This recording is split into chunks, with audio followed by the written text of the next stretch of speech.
Hello and welcome to today's episode where I'm going to be talking about shadow work and really defining that word. So it came up as a question when somebody was watching a live that I did about, and I talked about going into the underworld and I referenced shadow work. And I kind of made the assumption that most people would be aware of what this word is. And I thought, no, I'm going to pop on and I'm going to do a quick video to really describe it. So shadow work is what we do as we are healing ourselves of all of our traumas and our past and our programs and stuff that we've inherited from our parents and stuff from past life. And it actually refers to our shadow self. So when I talk about archetypes, you will often hear me talking about the light or the shadow aspects.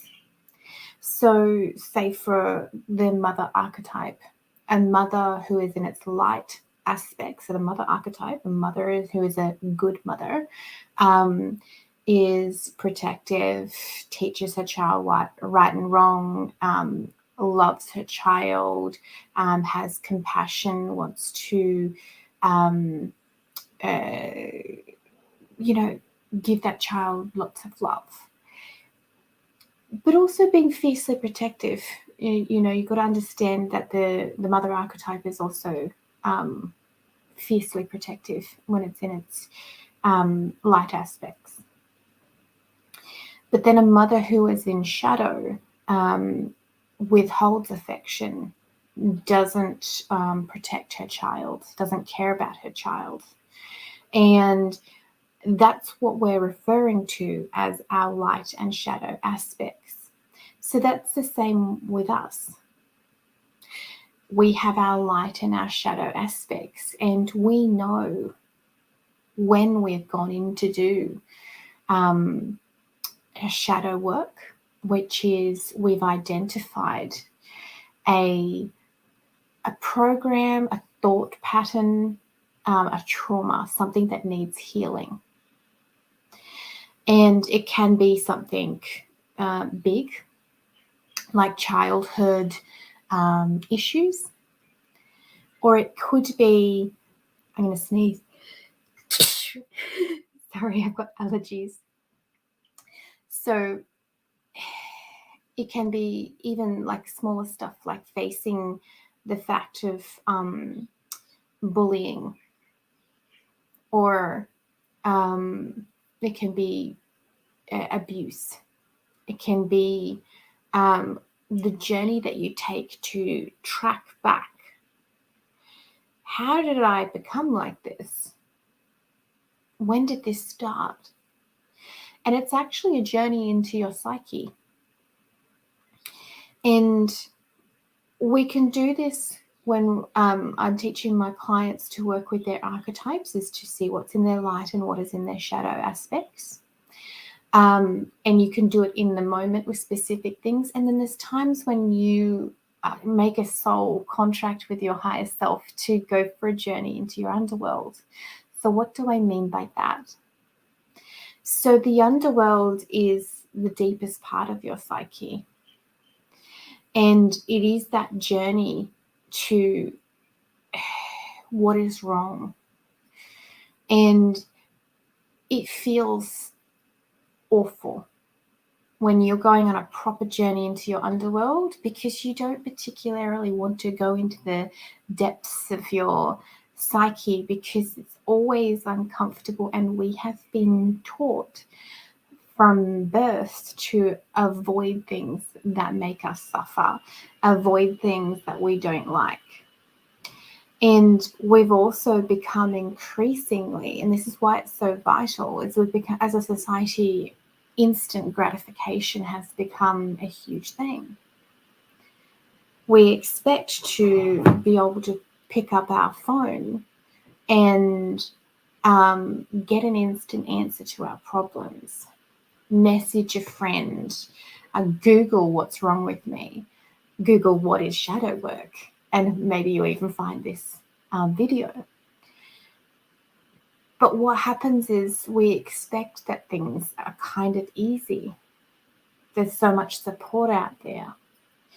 But when you're doing your own shadow work, you kind of go so internal that you even forget to pray at times, or all you think you can do is pray, and nothing seems to be happening, and you just feel so deeply uncomfortable and you don't want to be there. But I really want people to start flipping the script on shadow work. And there is many people who have started their journey of ascension, and I did a video on Monday about the spiritual journey of ascension and what it's doing with our energy and chakra system. If you're on your spiritual journey, healing yourself bit by bit, layer by layer, you are doing your shadow work. You are going in and you're facing your demons. You're looking at the parts of yourself which you don't like anymore, and you're willing and able to do the work to stop that thing. And some things are easier than others. I was raised in a religion. I'm going to tell you a little story. I was raised in a religion, I'm not going to name any names, on the scale of things it was smaller than a lot of the others, and it was very strict. And even as a child, it didn't resonate, and I knew something was not particularly right. I didn't like how people in the church treated my dad. So there was a part of me that, because I was protective about how they treated my dad, that made me realize, hey, you can't all be good people if you're treating my dad like that, you know? And I was conditioned to fear their wrath, even though there was no physicality or any kind of abuse like that. But there was kind of this energy of, don't you dare disappoint me. So I was raised to kind of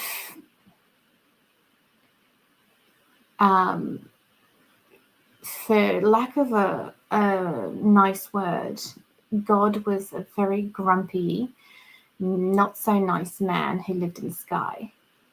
I was a child, by the way, but you know what I mean? Like, there was no oneness in my teachings. There was no understanding of the greater aspect, and I wasn't really raised with believing that there was a lot of compassion in the Bible.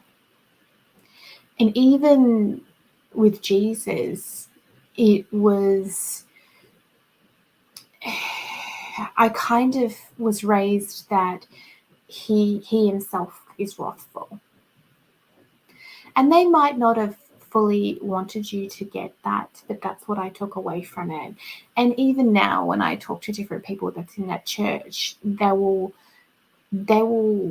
emphasize the wrath and the judgment that will come, and they won't emphasize the compassion. And I mean, that's in essence of what Jesus' teachings is about. There's incredible gems in there, but he always had compassion and empathy and love for his fellow man. And he always taught us that, as a living avatar, he taught us that we can be just like him. We are all sons and daughters of God. And we get so caught up on his teachings and what's right and wrong according to a book, the Bible, that we actually don't stop and go, well, what would Jesus do in this moment? And use him as a barometer for what's light and what's shadow, for what's good and what's bad. Because I can tell you all now, anyone that watches this video, if you're in a moment of indecision with should I do something good or should I do something bad, I'm in a moment of hate, I'm in a moment of rage, I'm in a moment of frustration, and I want to say something. If you pause and you say to yourself, what would Jesus do in this moment? And you immediately know the answer. That is the template and the blueprint he left behind. You can immediately tap into that energetical blueprint that is Jesus Christ and know what is light and what is shadow. You try it and come back and let me know, because we are human beings. We are going to get furious. We are going to be hurt. We are going to be outraged. That's part of being alive. But the part that you're on your spiritual journey with and your spiritual ascension is, how do you respond instead of react? How do you treat others, treat yourself? And if we're stuck in our shadow, they are the lower frequencies. And just like the video I did on Monday where I'm talking about your root chakra, your sacral and your solar plexus and how they're tied in with your fears of safety, your lack of creativity and your disempowerment, you get stuck into a lower vibrational thought forms, your inner critic, your imposter syndrome, your lack of self-worth. You're not owning your power, not owning your abilities. Now, here's the thing. 10 years ago, if you'd have told me that I could manifest the things that I do into my life, have the synchronicities that I have in my life, have the incredible freaking joy and magical experiences, I wouldn't have been able to grasp it. They talk about 3D, 4D, 5D and beyond. And you just can't grasp it. But my life is so trippy that it's hard to put into words the level of synchronicities and just hysterical things that happen. And I was having a joke the other day about how people who take drugs to connect with the psychedelic aspects of their self, they don't need to be taking any drugs and wasting their money. They just need to do their shadow work and heal. Because if you can get to that level where you're not trapped in your hell and you're actually up in your heaven, you're in your throat, third eye, crown and beyond, you're not trapped in your shadow. So that means you're actually embodying your light aspects. And weird stuff happens. It's pure magic. You have a personal connection with your higher self. You have a personal connection with God. I have the most intimately beautiful connection with God. And I will talk to him and her, and I will get an answer so freaking quick. And it doesn't have to be traditional. It doesn't have to be a ton of suffering. And you feel pure connection. There's no way you're ever alone. And you have pockets where you're in that extreme ecstasy of connection with Source.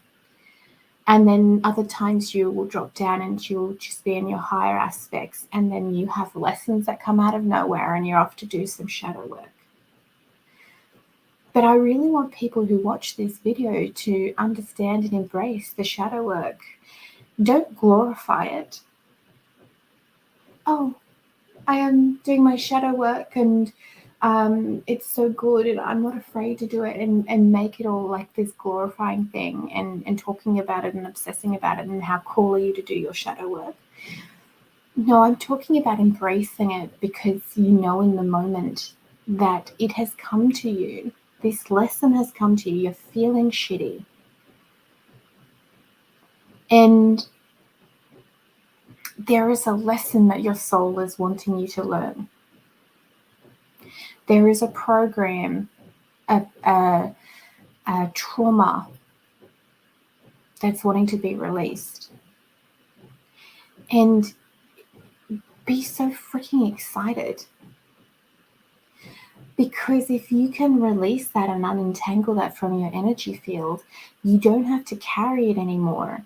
And there is more energy in you for the good things, for the exciting things, for the trippy, weird, magical things.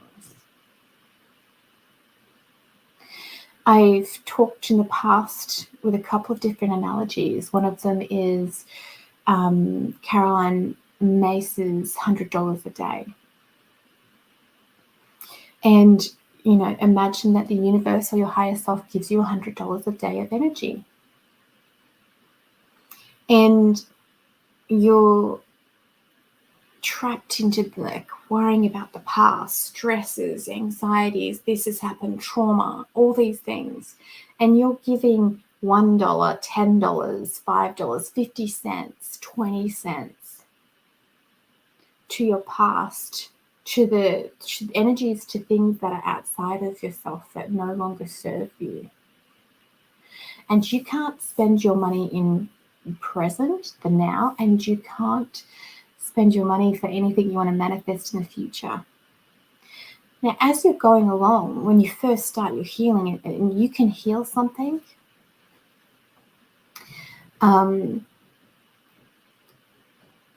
there'll be huge chunks. So back to my story, because I went on a bit of a tangent. I'm known to do that, about being raised in the religion that I was. When I become aware that I had all of these fears and doubts and hooks about religion, and I knew that I had a religion wound, and that I couldn't fully embrace my connection or even love Jesus and respect him or have that connection because I had all this entanglement with the church that I was in. So I deliberately, once I became aware of it, would do things which I considered absolutely sacrilegious and scandalous to push and poke at this wound inside of me, because I knew that I had to let it go. So I would open myself up to doing more spiritual stuff. I joined a goddess group. I'd never really worked with any of the goddesses because God is a grumpy old man in the sky, remember? And I had this bit by bit over 12 months of just embracing spirituality on a whole different level. I read books that I never would have read, because in my religion there was only one book, that was the Bible. Everything else was wrong. And even saying that is ridiculous, because if God loves us, why would he only give us one book? That's ridiculous. Even saying that out loud. And I had to do a lot of healing around it. So the first 12 months was really pushing myself. But there was still this final little hook. And it took me 18 months to fully heal this. And when you have a really big program, a wounding, a trauma, or a really big hook in your life, you can't expect your shadow work to always go like that. As you ascend through your spiritual journey, yes, it will get so freaking fast. And I also think what's happening now with the level that our planet is in, it's also shifting, and it's happening so much quicker than what I was doing 10 years ago. But I warn you that if you have a big issue, then it takes time. And remember, our impatient selves who want everything with instant gratification. I just want to Google the remedy. Can I take a pill and get rid of my religious problems? No, it doesn't work like that. That's not what shadow work is. So bit by bit, and I just had this one remaining hook. Every time I said the word goddess, a little part of the back of my brain would flinch, because you shall not love or covet any other god but me. Even though I knew that every single goddess is an aspect of God anyway, and God is everything. God is masculine and feminine. And I sit here now and like I could give you a whole video on how God is energy, with the plus and the minus, and the masculine and the feminine, and the whole lot of it. And I was learning that, and I knew it, but I had this hook, and I would flinch at the word goddess. And I said this prayer. I'm like, please, I know something. I want to stop this. I know that all these teachings that I've been learning, and these new beliefs is part of my future, but I'm stuck. And I woke up and I get the most random thought ever. And I know that this is my guides. To start off with, I hadn't thought of the creator of the church that we had in years, but his name was fresh in my head. And I'm like, Google him. And I did. And here's this Wikipedia page, and I read it. I didn't particularly like the things that I read, but I'm always, like, I'm a trained journalist, so I always take information, and I don't, just because I read it once, it doesn't become gold to me. I have to validate facts, because it's just the way I've been trained, and I also think it's common sense. So I was reading it, and I'm like, oh, this is all depressing and everything. But then in the bottom of the Wikipedia page was these footnotes.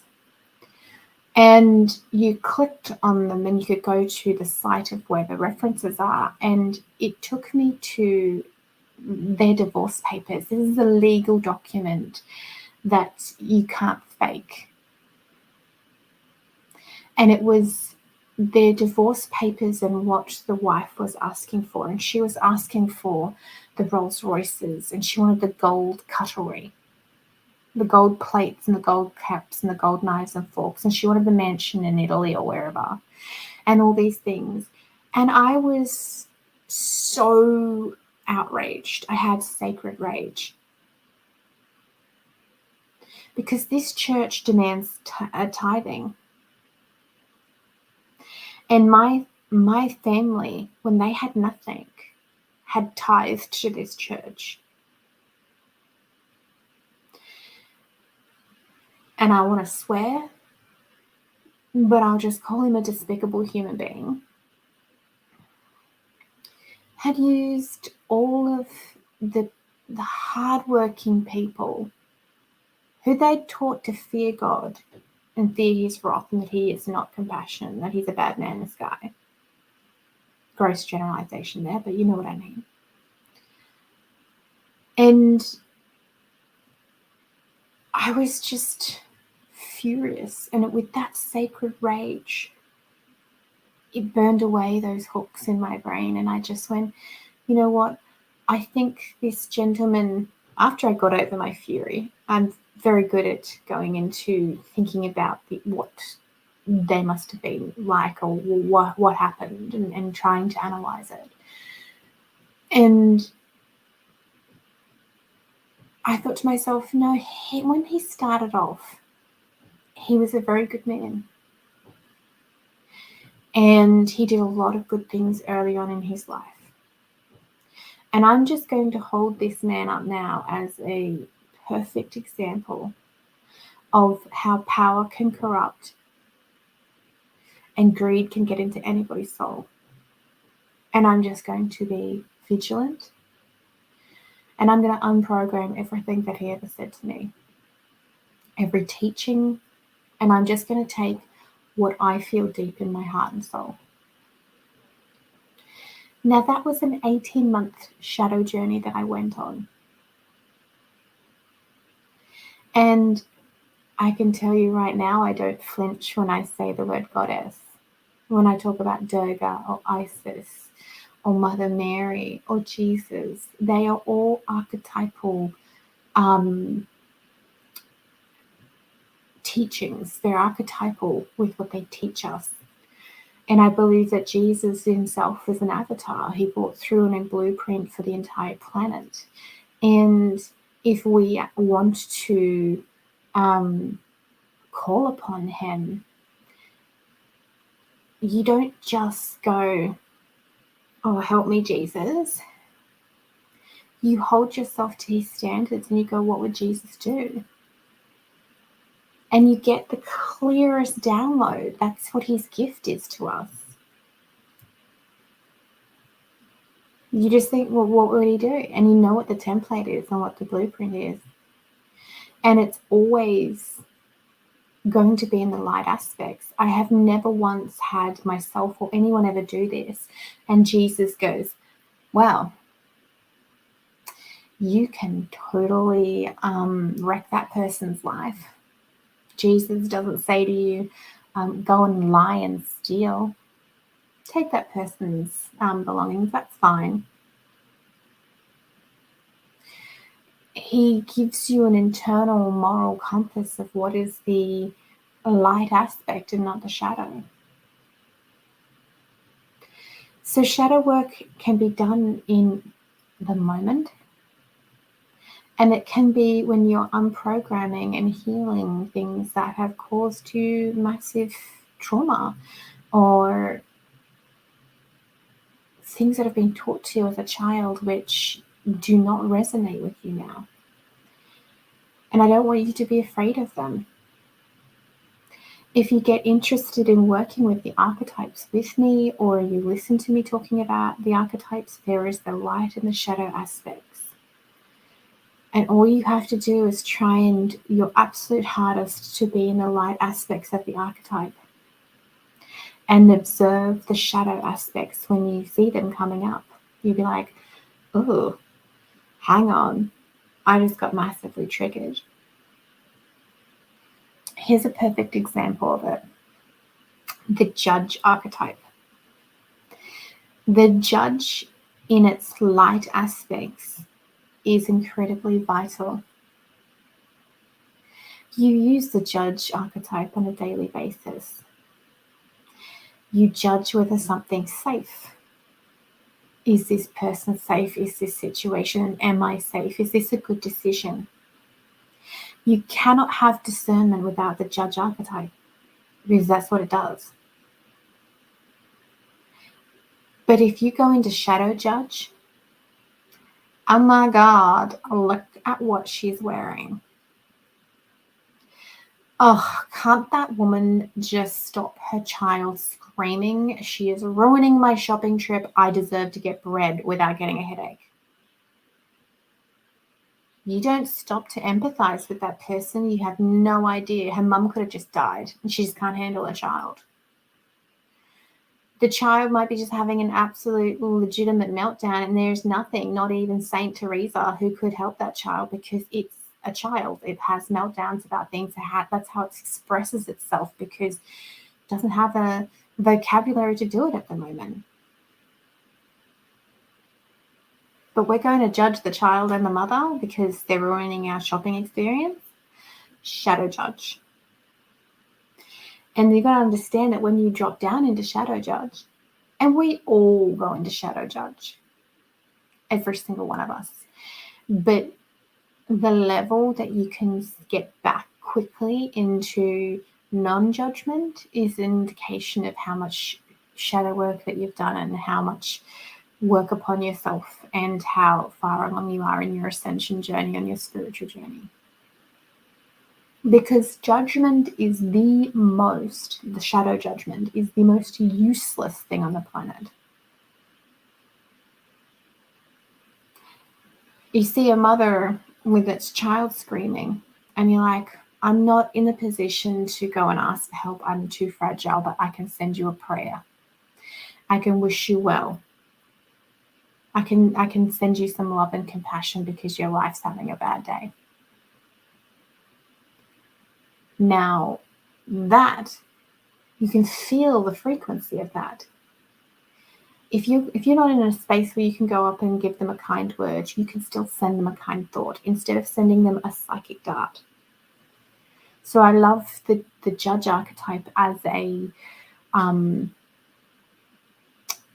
teaching tool with my students, because it's so clear, the frequency change. And I know what it's like to be judged.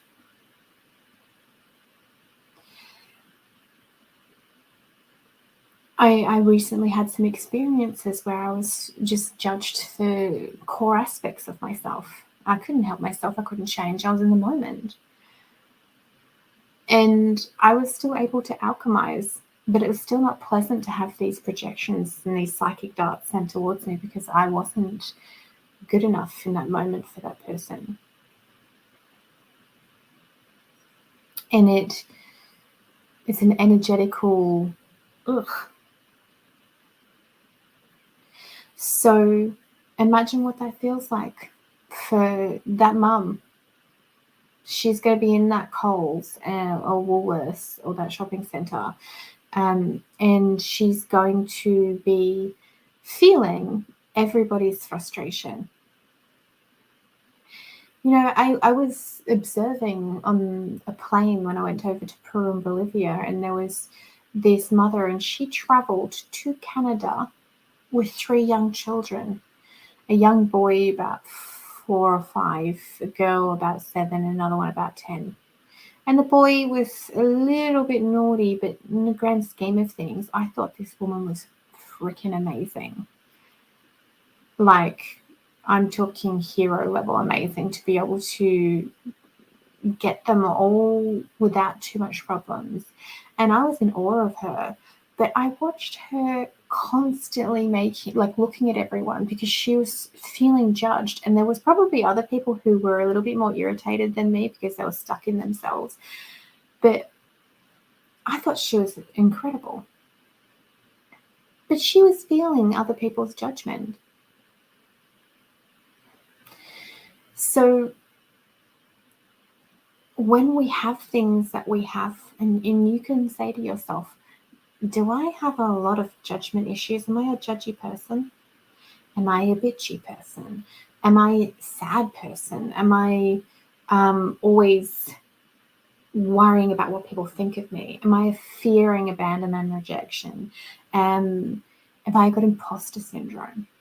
If you know that you have an issue that you want to work on, there is something that's holding you back from what you want to do, then you poke at it. You don't sit there with it comfortable in your life as a problem. You poke at it and get reactions. You do things that are going to make you uncomfortable. Just like I went and I deliberately joined goddess groups, or I read books that were like outrageously sacrilegious. And, you know, you keep working at it. You don't accept it as a problem. Oh, I'm never going to be able to heal that. And one day you poke it enough that it disappears. You actually unravel it completely. Or if you need help with it, then you find someone that can help you. You can go to healers. You can train in breath work. I'm fabulous with archetypes and alchemy and helping people unravel things. You find somebody who you know instinctively can help you with the issue. I've spent tens of thousands of dollars on myself, and it's worth every freaking cent. Bit by bit, healing by healing, program by program, modality by modality, coach by coach. And I think it's absolutely ridiculous that we will invest in food and all these other different things, but we won't invest in our own soul. We won't invest in things like, I know I've got this issue, and I'm just going to let it sit there and ignore it and pretend I've got this issue for the rest of my life. And when I'm on my deathbed, I'm going to have all these regrets. Or am I going to work upon it? And that is why shadow work is vital. Don't have any regrets. Don't let anything hold you back. We've been programmed with society and with our parents and our grandparents and our great-grandparents' issues, but they're not ours. And there is more people awakening to having a purpose. And we get tied up in the money conversation, and that's only one small part of it. It's huge because it activates all these 3D issues with people. But money has little to do with your calling, with your purpose, with owning your power. And when you own your power and you start working towards your purpose, the money story starts to unravel anyway. Because your money and what you can do, your manifestation, how much you're going to charge, it's tied up within your confidence anyway. So if you're not loving yourself, you're not confident in yourself, then you're not going to be charging the money that you're worth, or you're not even going to believe that you can charge money. So it's not about the money, it's about the confidence. It's about healing yourself. It's about doing the shadow work. So I hope you've enjoyed this entire episode, this conversation, and you understand not only what shadow work is, but why it is absolutely vital. I've put a link in the description to a blog post that I did called Embracing the Void, which is slightly different, but very much tied in with shadow work. And I just thought you guys might enjoy having a read of it. And at the bottom of that article, there is a subscribe to my newsletter. So you can always, I send out weekly emails. And, you can always go to my website, www.jessxx.online, and check out the different things that I've got on offer. Thank you, beautiful Kerry. I'm glad you found it interesting. And someone said, great video, hun. So thank you. I'm glad you enjoyed it. Much love.